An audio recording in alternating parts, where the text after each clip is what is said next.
चलिए बच्चों, cost of capital में कुछ क्वेश्चंस मैं करवाना चाहूँगा। कुछ अच्छे क्वेश्चंस हैं। बाकी जो नॉर्मल क्वेश्चन हैं छोटे छोटे से, वो तो आप दनादन अपने आप ही करते चलिए, बट जिन क्वेश्चन में कुछ डिफरेंस है उनको मैं करवाना चाहूँगा। सबसे पहले क्वेश्चन नंबर 10 निकाल लीजिएगा। ये cost of equity share capital को निकालने का क्वेश्चन है और इसमें 6 साल का, पिछले 6 साल का डिविडेंड पेमेंट लिखा गया है। कहता है from the under mentioned facts determine the cost of equity shares of company x.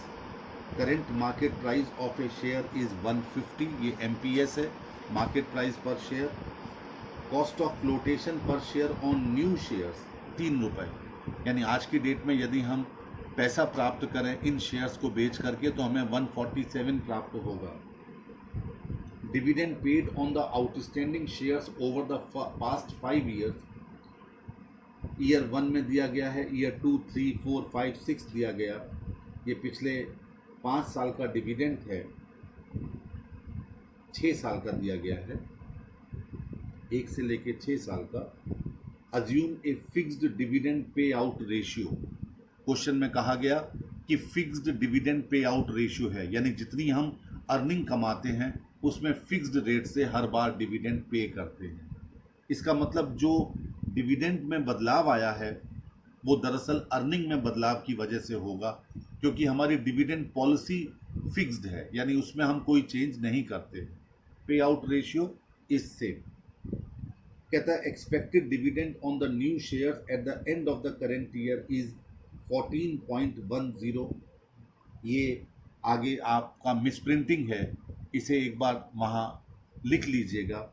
मैं दोबारा पढ़ रहा हूँ। Expected dividend on the new shares at the end of the current year is 14.10 पर शेयर। ये हाथ से लिख लीजिएगा, वहाँ मिसप्रिंट है।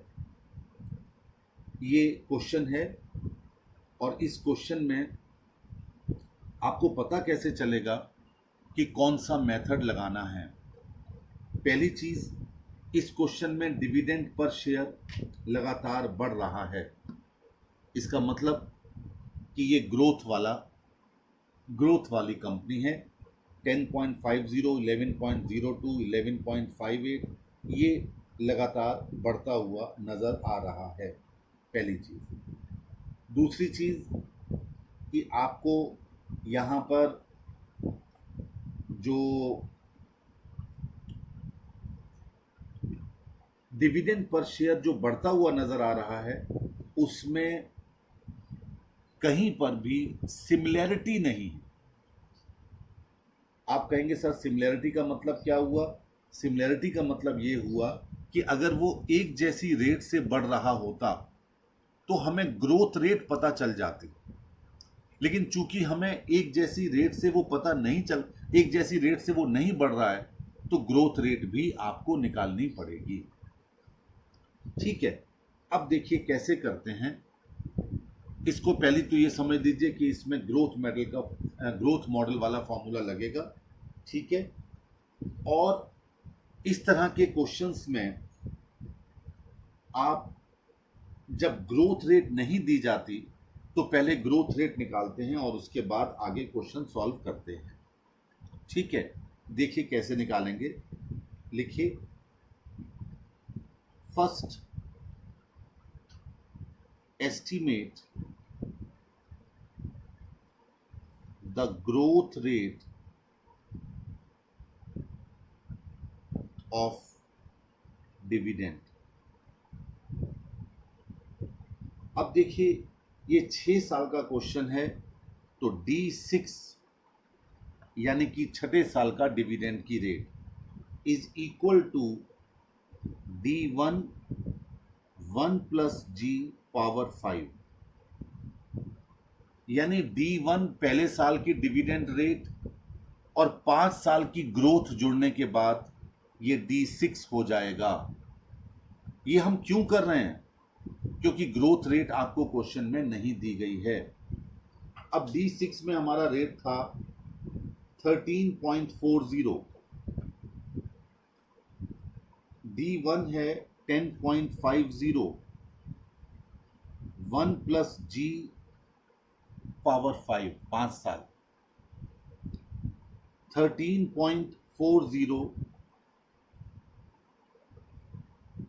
divided by 10.50 is equal to 1 plus g power 5। निकालिए कितना आया, 1 प्लस जी पावर 5 बराबर 1.276। अब देखिए बच्चे, यहाँ पर एक तो टिक टिक मेथड है, सीए फाउंडेशन लेवल पर ये टिक टिक मेथड आप लोगों ने पढ़ा होगा। और दूसरा है, एग्जाम में आपको टेबल मिल जाए तो आप आसानी से रेट ऑफ डिविडेंड पता कर सकते हैं। देखिए बुक के पीछे आपके, मैंने शायद खाली स्टार्टिंग के आपको वो दिए हैं चैप्टर्स, अदरवाइज पीछे की टेबल्स रह गई। अगर पूरी बुक दी होती तो पीछे की टेबल मिल जाती।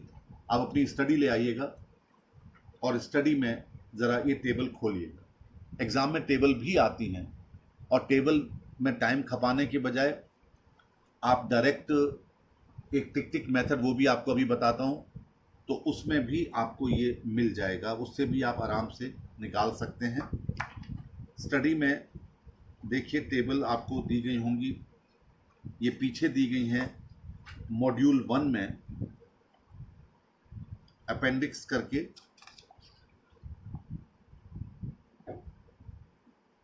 जरा गौर फरमाइएगा।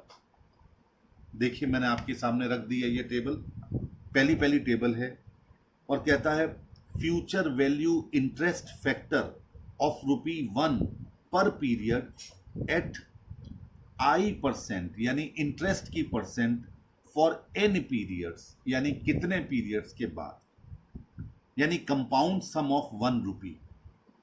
अब इस क्वेश्चन में जरा ध्यान दीजिएगा, बहुत सिंपल वे है जानने का कि 5 साल में आपको ग्रोथ रेट निकालनी है और आपका यहां आया था 1.276, तो आप 5वें साल के पीरियड में आ जाइए और चलते चले जाइए, देखते आइए 1.276 कहीं है और ठीक इसके ऊपर वाली रेट, ग्रोथ रेट आ गई 5%।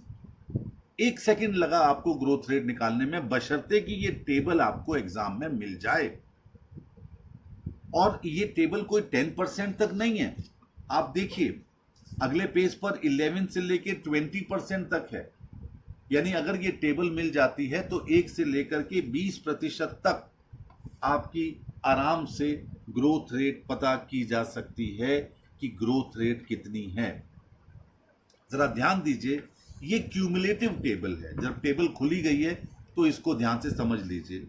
ये क्यूमुलेटिव टेबल है जो ₹1 में इंटरेस्ट को ऐड करती है। क्या था? Future value interest factor of 1 per period at I% for n periods. ठीक है, इसके अगले पेज पर जाइए, तीसरे पेज पर, वहां पर है present value interest factor of ₹1 per period for n periods. आप यहां पर ध्यान से देखिए, ये इंटरेस्ट फैक्टर ऑफ ₹1 है और यहां क्या था? Future value. यहां पहली टेबल में फ्यूचर वैल्यू है, यानी फ्यूचर में आपको ₹1 इतने % इंटरेस्ट के बाद कितना मिलेगा। और ये है अगली तीसरे पेज पर टेबल कि फ्यूचर में अगर आपको ₹1 मिलता है तो कितने % पर आज की वैल्यू होगी। यानी ये डिस्काउंटिंग फैक्टर को ध्यान में रख करके टेबल बनाई गई है।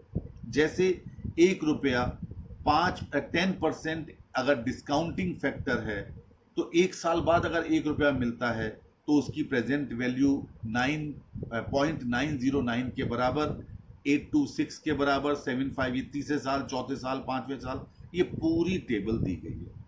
ये तो रहा टेबल जब एग्जाम में मिले।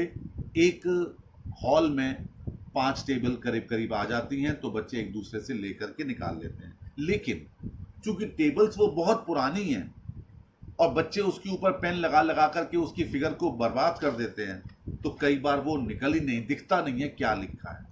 तो फिर अपना कैलकुलेटर जिंदाबाद, और उसको निकालने के लिए आप एक फॉर्मूला लिखेंगे। मैं यहां लिखवा रहा हूं क्या करना है।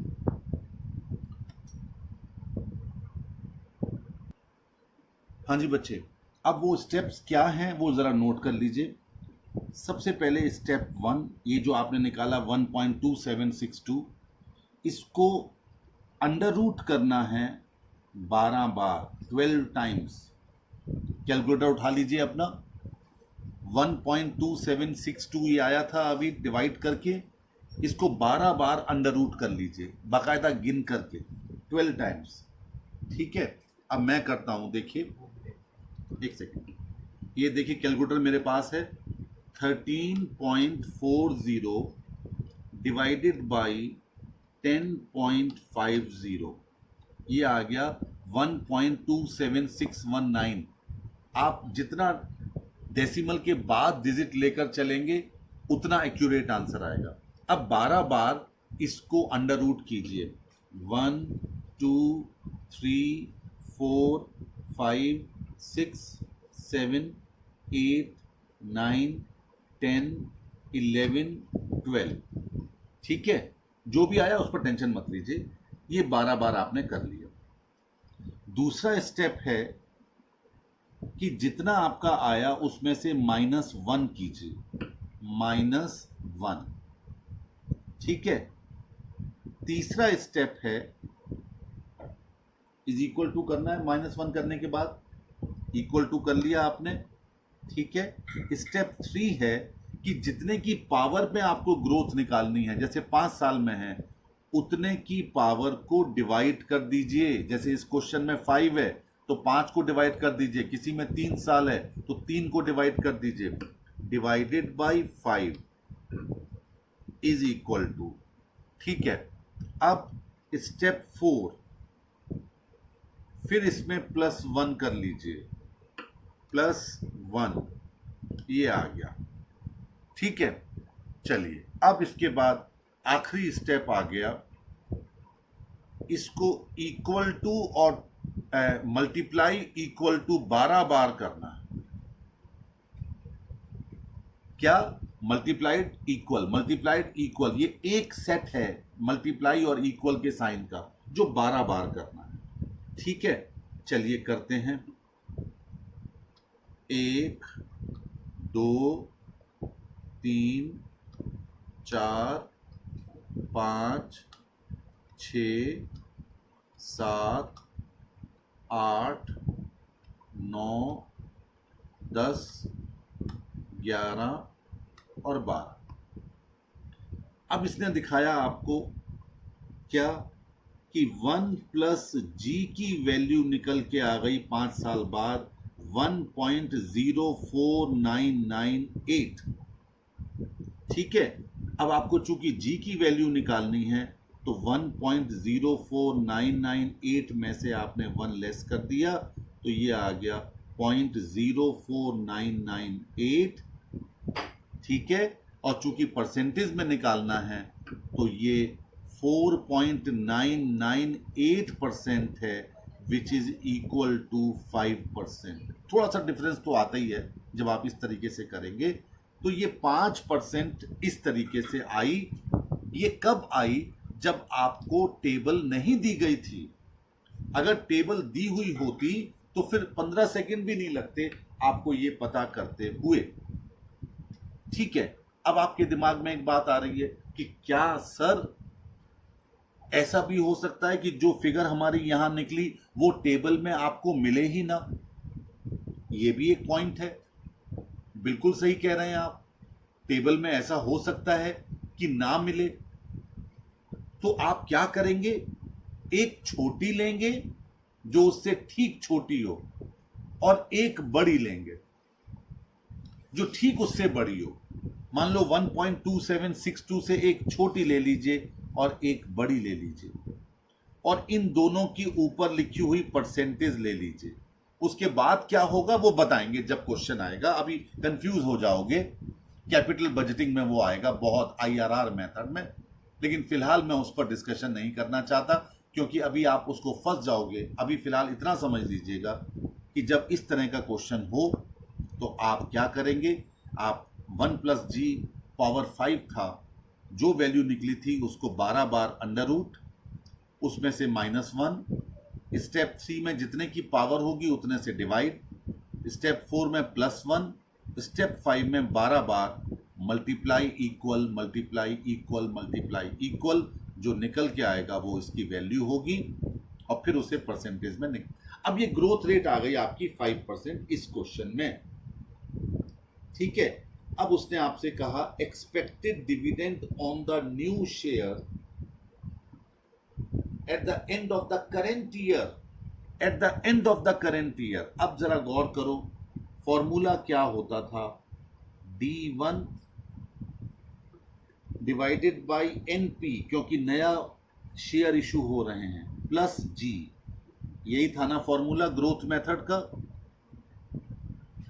अब यहां पर D1 क्या है बच्चे, 14.10, क्योंकि क्वेश्चन में expected rate of dividend at the end दे दी गई है। अगर ये एट द बिगिनिंग, यहां भी चालाकी हो जाती है, बदमाशी हो जाती है, तो आप क्या करते, अगर ये एट द बिगिनिंग होती तो +5% करके हम D1 में लेकर के आते उसे, डिवाइडेड बाई 147। 147 कैसे आया, 150 में से 3 रुपए की फ्लोटेशन कॉस्ट घटा दी, +5% या +5। ठीक है, निकाल लीजिए कितना आया,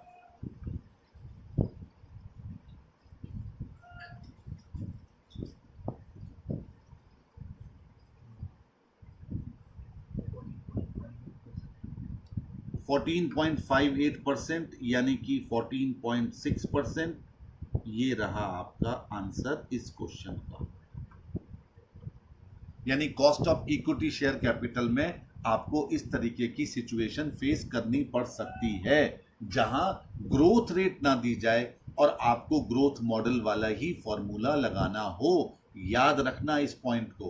ये कब करना है, दोबारा सुन लीजिए, जब क्वेश्चन में ग्रोथ रेट ना दी गई हो और ग्रोथ के बारे में चर्चा की गई हो, तो स्वाभाविक है आपको ग्रोथ मॉडल लगाना पड़ेगा।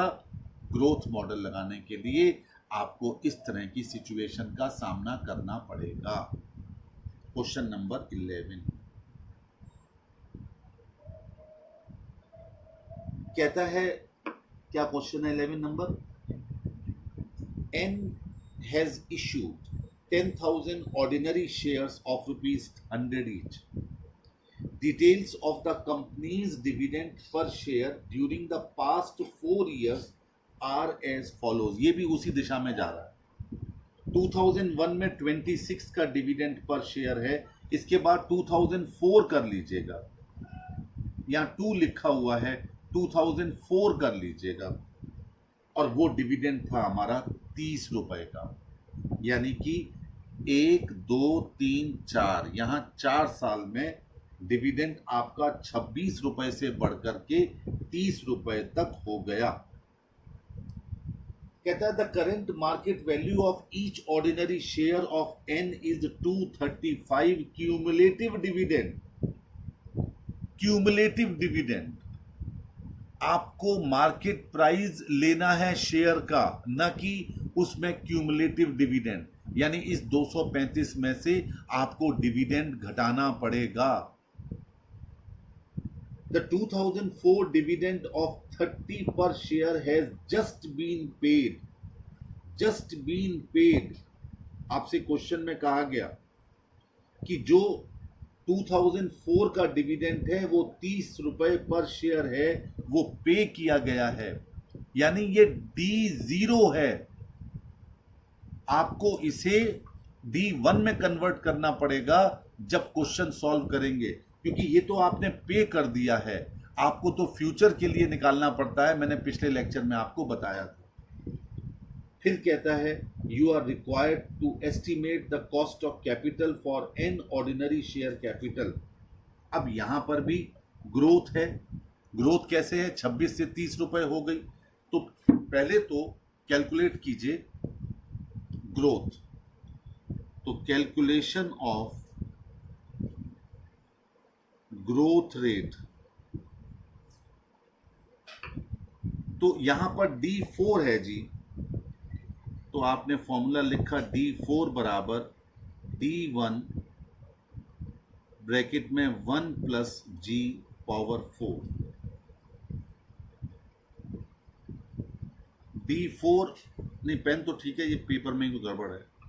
D4 कितना था साहब हमारा 30 रुपीज, D1 कितना है 26, 1 प्लस G पता नहीं है पावर 4, 30 पावर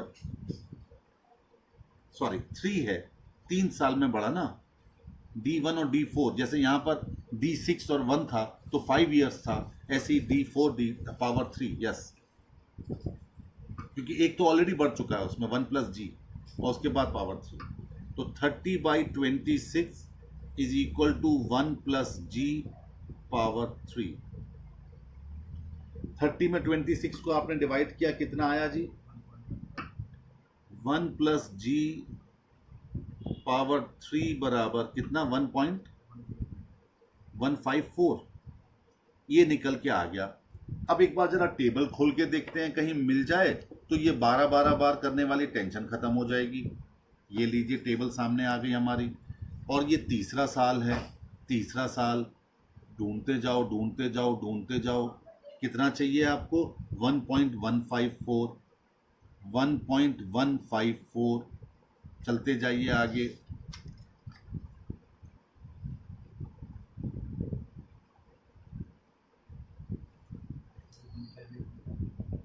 अब जरा गौर कीजिए, यहां कितना मिला 3 साल में 1.154 है, 1 पॉइंट, हम तो बहुत आगे निकल गए थे, 158 मिला है सर, 1.158 मिला है, जबकि यहां पर है 1.154। अब एग्जैक्टली 5% तो हम ले नहीं सकते, कुछ ना कुछ तो गड़बड़ है, क्योंकि यहां 1.158 है।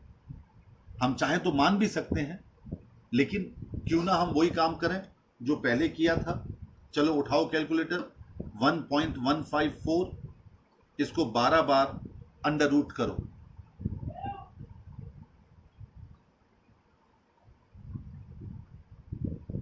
इसमें -1 करो,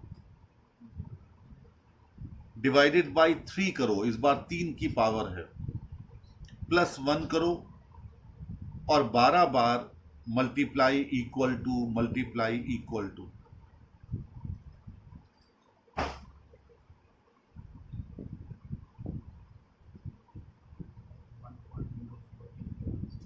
ये निकल के आ गया 1 प्लस G बराबर 1.0489।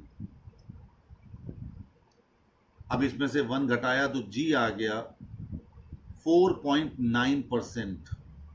अब देखिए वहां 5% था टेबल में, तभी वहां पर अंतर था, 1.158 था, यहां पर 4.9 आया। अब ये करेक्ट आया बिल्कुल, क्योंकि वहां पर 5 पर ये थोड़ा सा बढ़ रहा था। बस अब ग्रोथ रेट आपको पता चल गई। अब सबसे पहले पता करो D1 क्या है। आपका कितना दिया गया था डिविडेंड पर शेयर 30 रुपए, तो 30 प्लस 4.9%, D0 प्लस ग्रोथ 31.47। बस अब लगा दीजिए के ई का फॉर्मूला, अरे यार, के ई का फॉर्मूला D1 अपॉन, यहां MPS लेना है बेटे, अभी बताता हूं, प्लस G। MPS कितना 235 दिया गया था, वो क्यूमुलेटिव डिविडेंड था, उसमें 30 रुपए डिविडेंड की घटा दीजिए, 205 बचा, तो 31.47 डिवाइडेड बाई 205, 205 प्लस ग्रोथ 4.9%, निकालिए कितना है 20.25%। ये आंसर आ गया। लगभग सेम क्वेश्चन था, जो 10 था वो 11 था, बस यहां पर फर्क कितना था, वहां D1 क्वेश्चन में दी गई थी, एट द एंड दिया गया था कितना, 14 रुपए 10 पैसे। Current year is, eight the end of the current year is, और हमें पिछले साल की दी गई थी D0, 2004 की डिविडेंड दी गई थी, इसलिए पहले आपको यहां पर इसे D1 में कन्वर्ट करना पड़ा। और दूसरा MPS, यहां क्यूमुलेटिव डिविडेंड दिया गया था, तो उसमें से डिविडेंड लेस किया, उसके बाद जो वैल्यू निकल के आई दैट इज MPS। ग्रोथ निकालने का कंसेप्ट तो आपको पता ही है, वो आपने यहां सॉल्व किया। चलिए, ये अच्छे क्वेश्चंस हैं बेटे, ये डायरेक्ट क्वेश्चन नहीं है, इसलिए मैं इनको यहां करवा रहा हूं। क्वेश्चन नंबर 12 करते हैं। कहता है on January 1, 2006 CMM Canon copy machines, one of the favorites of the stock market, was priced at 300 per share। ये प्राइज्ड है यानी P है 300 रुपए, ये जनवरी 1 को है बच्चे, तो ये P0 है, जनवरी 1 को। This price was based on an expected dividend at the end of the year 3 per share। At the end D1 3 per share। आगे कहता है and expected annual growth rate in dividend of 20% into the share। लीजिए, इस बार growth rate 20% दे दी गई आपके लिए, यहां अब ग्रोथ रेट नहीं निकालने का। कहता है बाय जनवरी 2007 यानी एक साल बाद, economic indicators have turn down and investors have revised their estimate for future dividend growth of CMM downward to 15%। अगले साल में ग्रोथ रेट 15% की सोची है उन्होंने, यानी डाउनवर्ड। आगे, what should be the price of the firm's common stock। आपको price निकालना है, प्राइस निकालना है आपको। आगे क्या कहता है, assume the following। क्या फॉलोइंग अज्यूम करना है, a constant dividend growth valuation model is reasonable representation of the way the market values CMM। यानी एक जो ग्रोथ वैल्यूएशन मॉडल है वो कांस्टेंट हम यूज कर रहे हैं, सेम चल रहा है, वो आगे भी चलेगा। The firm does not change the risk complexion of its assets nor it's financial leverage. यानी कंपनी ने अपना रिस्क लेने वाली क्षमताएं बराबर रखी हैं, और फाइनेंशियल लीवरेज का मतलब जितना उसका पहले लोन था उतना ही आज भी उसका लोन है या लोन रहेगा।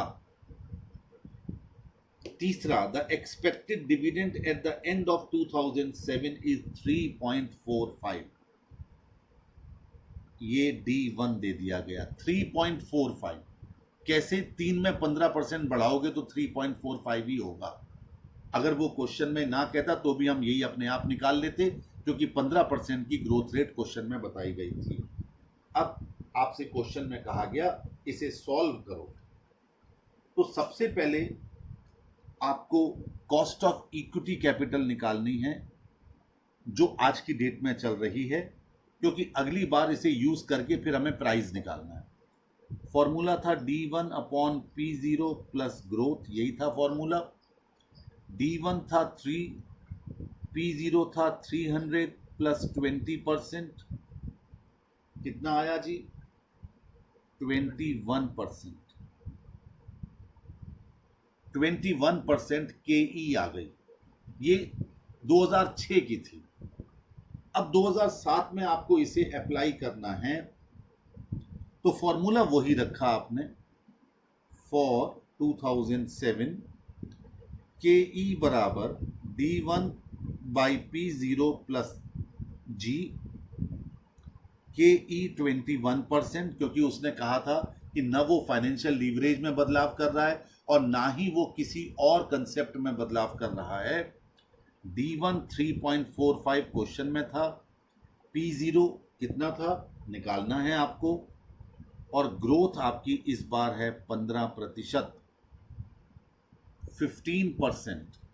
अब इसको सॉल्व किया, भाई मेरा मैथमेटिक्स थोड़ा कमजोर है तो एक बार मेरा साथ देना। 21/15 इज इक्वल टू 3.45/P0, तो ये निकल के आया P0 बराबर 3.45 इंटू 15/21 जी, 57.50 ये निकल के आ गया आंसर। यानी इस क्वेश्चन में पहले कॉस्ट ऑफ इक्विटी निकालनी थी और उसके बाद उसी कॉस्ट ऑफ इक्विटी को यूज करके आपको निकालना था क्या, P0, यानी कि 2007 के लिए हमारा मार्केट प्राइस पर शेयर कितना होगा। This was the question related to the cost of equity. ये 3 क्वेश्चन मुझे करवाने थे, अच्छे क्वेश्चंस थे, नया पॉइंट था इसलिए करवाया। इसके बाद आप आगे बढ़ते जाइएगा, जो फॉर्मूलेज आपको बताए गए हैं उसी फॉर्मूलेज पर बेस्ड है, कहीं कोई बदलाव नहीं है। लेकिन फिर भी आपको लगे कि ये क्वेश्चन अभी आपका क्लियर नहीं है, प्लीज़ मुझे व्हाट्सएप पर सूचित कीजिए, मैं अगले ही लेक्चर में उसे सॉल्व करवा दूंगा। ये आपका रहेगा इस चैप्टर का। लेकिन अब हम अपने टॉपिक पर जा रहे हैं और वो था weighted average cost of capital.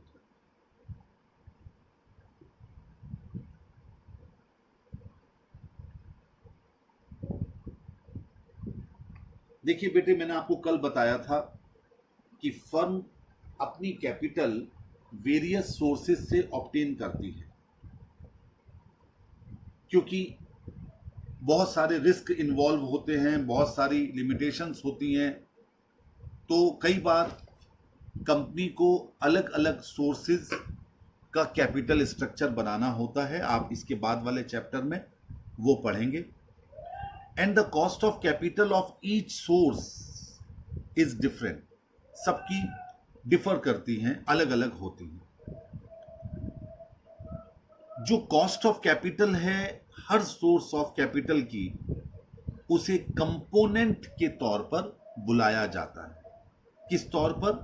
Component, यानी specific cost of capital is also called as component.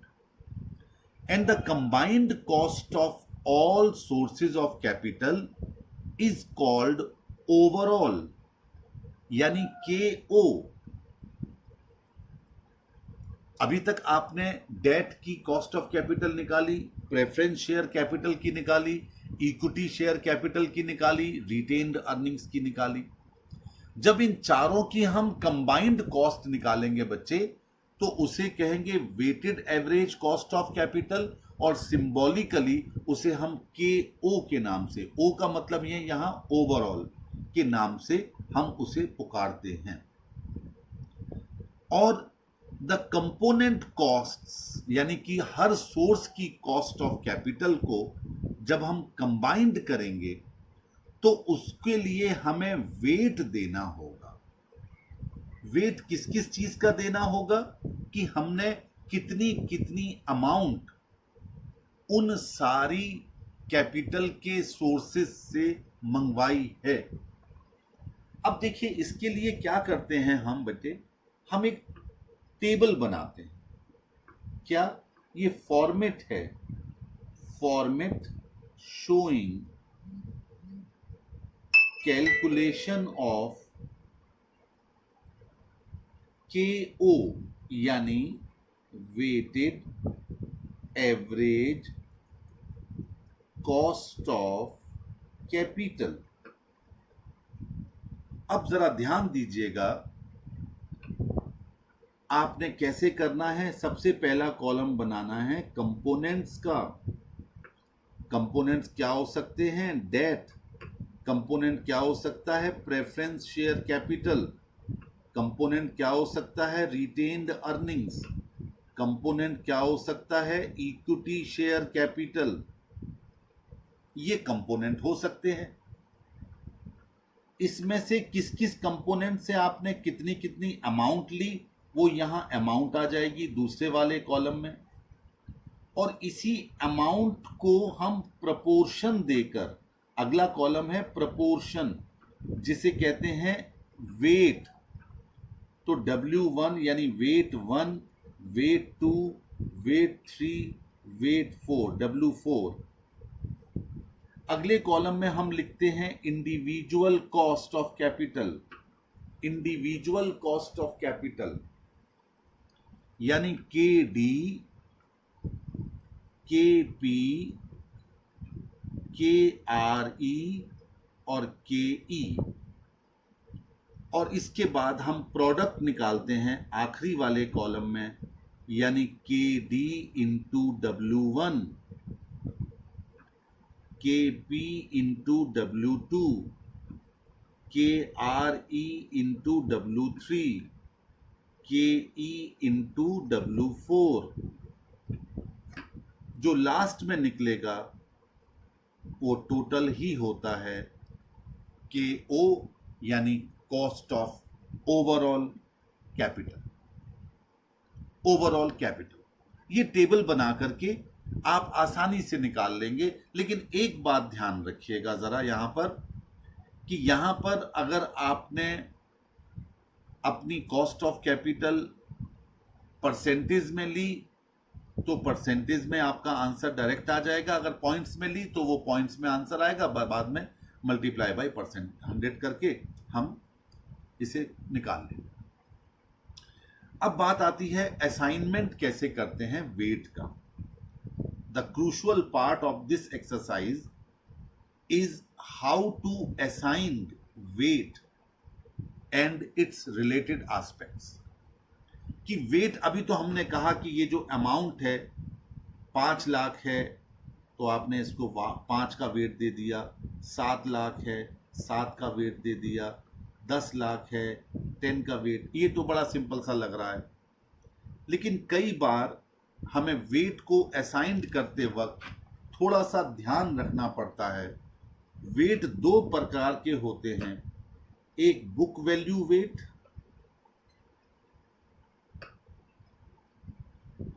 और दूसरा market value weight. Book value weight तो वही है जितना आपने उनसे कैपिटल निकाली है, कैपिटल की फेस वैल्यू। सुन लीजिए जरा ध्यान से, the weights are said to be book value weights if the proportions of different sources are ascertained on the basis of their face values। आप इसको दूसरे शब्दों में कह सकते हैं accounting values। This can easily be calculated by taking the relevant information from the capital structure as given in the balance sheet of that firm। जो balance sheet में उनकी कैपिटल दी गई है, चूंकि बैलेंस शीट में कैपिटल फेस वैल्यू पर दी जाती है, चाहे वो डेट हो, चाहे वो कैपिटल हो, चाहे वो रिटेन्ड अर्निंग हो, तो आपने उसी फेस वैल्यू के आधार पर प्रपोर्शन कर लिया और वेट असाइंड कर लिए, उसे कहते हैं बुक वैल्यू वेट। इसके एडवांटेजेस क्या है? पहला एडवांटेज है सिंपल है,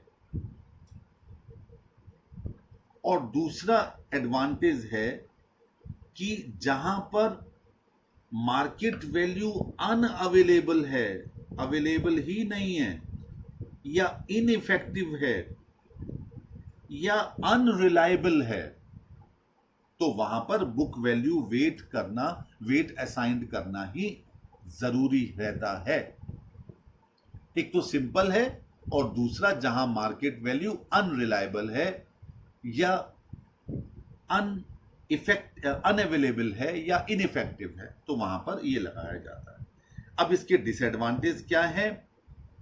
प्रेजेंट इकोनॉमिक वैल्यू के साथ इसका कोई रिलेशन नहीं होता, देयरफॉर ये फॉल्सियस है, गलत है, क्योंकि प्रेजेंट वैल्यू के साथ कोई कनेक्शन ही नहीं है।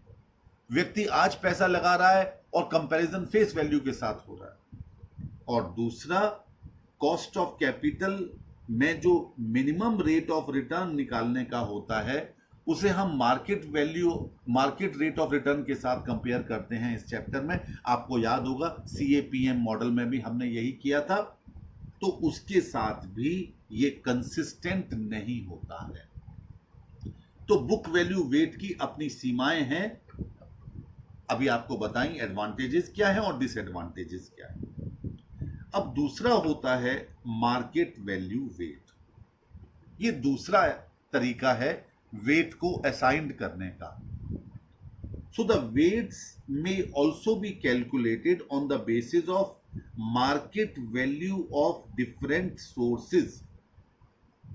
यानी जो आपके 4 सोर्सेज हैं उनकी मार्केट वैल्यू को ध्यान में रख करके वेट असाइन किए जाते हैं। इसके लिए आपको हर सिक्योरिटी का मार्केट वैल्यू पता होनी चाहिए। अगर मार्केट वैल्यू आपको हर सिक्योरिटी की पता नहीं है तो स्वाभाविक रूप से आपको परेशानी होगी मार्केट वैल्यू वेट असाइन करने में। अब यहां पर एक बात आपको बता दूं, काम खत्म हो जाएगा। देखिए, आमतौर पर मार्केट वैल्यू क्वेश्चन में आपको दी जाएगी। डेट्स और प्रेफरेंस शेयर कैपिटल की मार्केट वैल्यू कमोवेश वही होती है जो उसकी बुक वैल्यू है, और अगर दी गई है तो फिर तो कोई टेंशन ही नहीं है।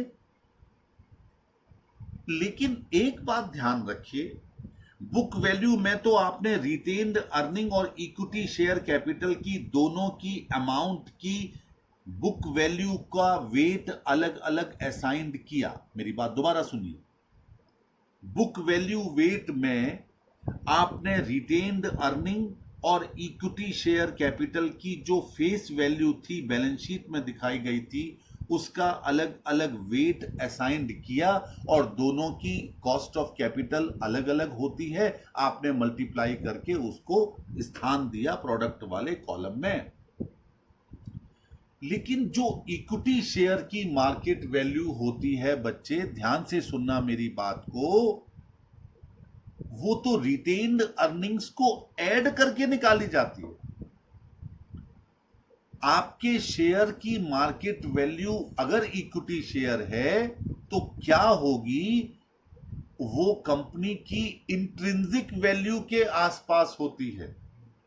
इंट्रिंसिक वैल्यू यानी कल जब मैं चैप्टर स्टार्ट करूंगा अमेलगमेशन तो वहां आपको समझाऊंगा कि इंट्रिंसिक वैल्यू क्या होती है। यानी कंपनी की शेयर कैपिटल में जितने फ्री रिजर्व्स हैं जो इक्विटी शेयर होल्डर्स के लिए अवेलेबल हैं उनको जोड़ करके जो टोटल आता है उसमें नंबर ऑफ इक्विटी शेयर्स को डिवाइड करके हम इंट्रिंसिक वैल्यू पता कर लेते हैं। तो जब मार्केट वैल्यू आपके इक्विटी शेयर की रिटेन्ड अर्निंग को ऐड करके आई है तो क्या आप रिटेन्ड अर्निंग को अलग से दिखा सकते हैं? नहीं दिखा सकते। तो उस क्वेश्चन में क्या करना होगा, जहां मार्केट वैल्यू वेट होगी, प्रेफरेंस और डेट की तो अलग अलग मार्केट वैल्यू के हिसाब से आप वेट असाइन करेंगे, लेकिन इक्विटी शेयर्स और रिटेन्ड अर्निंग की टोटल करके जो मार्केट वैल्यू होगी उसमें कॉस्ट ऑफ इक्विटी कैपिटल को मल्टीप्लाई करके, यानी यहां 4 की बजाय 3 हो जाएंगे, क्योंकि इक्विटी शेयर की मार्केट वैल्यू रिटेन्ड अर्निंग को ऐड करके आई होगी। तो स्वाभाविक है रिटेन्ड अर्निंग की कॉस्ट अलग से नहीं ली जाएगी। ये बात हमेशा ध्यान रखिएगा।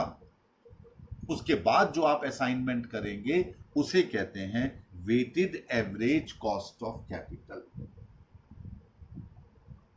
ठीक है। अब इसी में ही एक पॉइंट और है, और वो है marginal average cost of capital. Marginal average cost of capital, बेटे एक बात ध्यान रखना, मार्जिनल जहां जहां पर वर्ड इस्तेमाल होता है, marginal cost, marginal profit, marginal sales, marginal revenue, उसका मतलब होता है कि एडिशनल कैपिटल लगा करके आपकी कॉस्ट कितनी बढ़ी। एडिशनल यूनिट को सेल करके आपकी सेल कितनी बढ़ी उसे मार्जिनल सेल कहते हैं। एडिशनल यूनिट को बेच करके आपका प्रॉफिट कितना बढ़ा उसे मार्जिनल प्रॉफिट कहते हैं। एडिशनल एक यूनिट को एक्स्ट्रा प्रोड्यूस करके आपकी कॉस्ट कितनी बढ़ी उसे मार्जिनल कॉस्ट कहते हैं। यानी हर चीज में एक वर्ड इस्तेमाल होता है, एडिशनल कॉस्ट ऑफ कैपिटल, यानी एडिशनल कैपिटल लगा करके जितनी कॉस्ट बढ़ रही है उसे मार्जिनल कॉस्ट ऑफ कैपिटल कहा जाता है। इसके लिए आपको कुछ स्टेप्स लेने होंगे, मैं वो नोट करवा रहा हूं, कृपया करके नोट कीजिए या मेरी बुक में आ जाइएगा, मैंने अपनी बुक में लिख रखा होगा, मैं वहीं से आपको समझा देता हूं। जरा मेरी बुक दे दीजिए।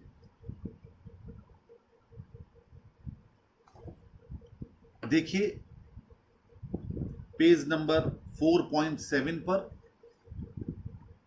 मार्जिनल कॉस्ट ऑफ कैपिटल के बारे में मैंने चर्चा की हुई है। कहता है the entire theoretical base of the cost of capital leading to the computation of the weighted average cost of capital is based on the promise that with the adoption of new investment proposal neither the capital structure nor the risk complexion of the firm changes। ये weighted average cost of capital की assumption है कि ना capital structure में बदलाव आएगा और ना रिस्क के कॉम्प्लेक्शन में बदलाव आएगा, ये सोचकर weighted average cost of capital निकाली गई। हमने कैपिटल वही ले ली जो बुक में रखी हुई थी, बुक वैल्यू थी जो हमारी बैलेंस शीट में थी, या उसकी मार्केट वैल्यू ले ली। However it is not so, यानी रियलिटी क्या है कि ये सही नहीं है। ये अगर आप रियलिटी में देखो तो मार्केट में रिस्क भी बदलता रहता है और हमारा कैपिटल स्ट्रक्चर भी बदलता रहता है। The concept of seniority of debt for one cause is the creditors to demand greater rate of interest for fresh debt. अगर आप अपने डेट को बढ़ाना चाहते हैं तो डेट देने वाले बढ़ा देते हैं अपनी रेट ऑफ इंटरेस्ट। कि आपको डेट की ज्यादा जरूरत है तो वो अपना रेट ऑफ इंटरेस्ट भी बढ़ा देते हैं फ्रेश डेट पर, विच इज कंसीडर रिस्कियर, जो हमारे लिए ज्यादा रिस्की होता है। A schedule showing the relationship between additional financing and the WACC is called weighted marginal cost of capital. यानी ऐसा स्केड्यूल जिसमें कि एडिशनल डेट लेकर के हमारी कितना चेंज आएगा उसे कहते हैं marginal cost of capital. The marginal cost of capital is calculated by taking weighted average of the marginal cost of each component in proportion to the respective amount of each that the firm will raise। यानी firm आगे चल करके किस किस source से कितना कितना additional fund raise कर सकती है, उस पर कितनी कॉस्ट बढ़ेगी, उसे कहते हैं हम क्या, मार्जिनल कॉस्ट ऑफ कैपिटल। अब इसके कुछ स्टेप्स दिए गए हैं 1 से लेके 5 तक। ये अगर एक बार हम पढ़ लेते हैं तो फिर इस चैप्टर में सिर्फ 2 ही पॉइंट रह जाएंगे, एक प्रोजेक्ट्स कॉस्ट ऑफ कैपिटल और दूसरा ईवा। ईवा मतलब इकोनॉमिक वैल्यू एडेड। ये 15 मिनट में कंप्लीट करवा करके मैं इस चैप्टर को समाप्त करूंगा। लेकिन उससे पहले WMCC के step 1, estimate the cost of each source of financing for various levels of its use through an analysis of current market conditions and the assessment of the expectations of investors and lenders। आपको सभी sources of capital की cost निकालनी है, क्या ध्यान में रखते हुए, करंट मार्केट कंडीशन को ध्यान में रखते हुए और एक्सपेक्टेशंस इन्वेस्टर्स की ध्यान में रखते हुए। कैसे, the portion of new financing provided by equity finance will be taken from available retained earning until exhausted। अगर न्यू इक्विटी शेयर्स को इशू करने की बात है तो सबसे पहले आप अपने रिटेन्ड अर्निंग को पूरा इस्तेमाल कीजिए और उसके बाद नए शेयर इशू कीजिए। And then obtained through new equity financing. Since the retained earnings are a less expensive form of equity financing than the sale of new equity share, it should be clear that once retained earnings have been exhausted, the weighted average cost of capital will rise with the addition of more expensive new equity shares. आपसे कहा गया कि जब retained earning को आप पूरा इस्तेमाल कर लोगे, उसके बाद जो नए शेयर्स आप मार्केट में इशू करोगे वो ज्यादा कॉस्टली होंगे, यानी ज्यादा लोग उस पर डिविडेंड एक्सपेक्ट करेंगे। क्यों? क्योंकि आपने रिटेन्ड अर्निंग को एग्जॉस्ट कर लिया, बिजनेस में रिस्क बढ़ गया। Step 2, determine the pattern of raising additional finance. आपको यह पता करना है कि एडिशनल फाइनेंस को रेज करने का पैटर्न क्या है, यानी कितना कितना किस किस सोर्स से आप कैपिटल मंगवाना चाहते हैं। Identify, next step, the levels of total new financing eight which the cost of new components changes given A capital structure.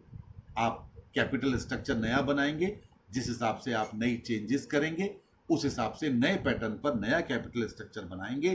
Calculate WACC, आपको WACC कैलकुलेट करनी है for the various ranges of total financing between the breaking points के बीच में, and last में overall WMACC calculate की जाएगी।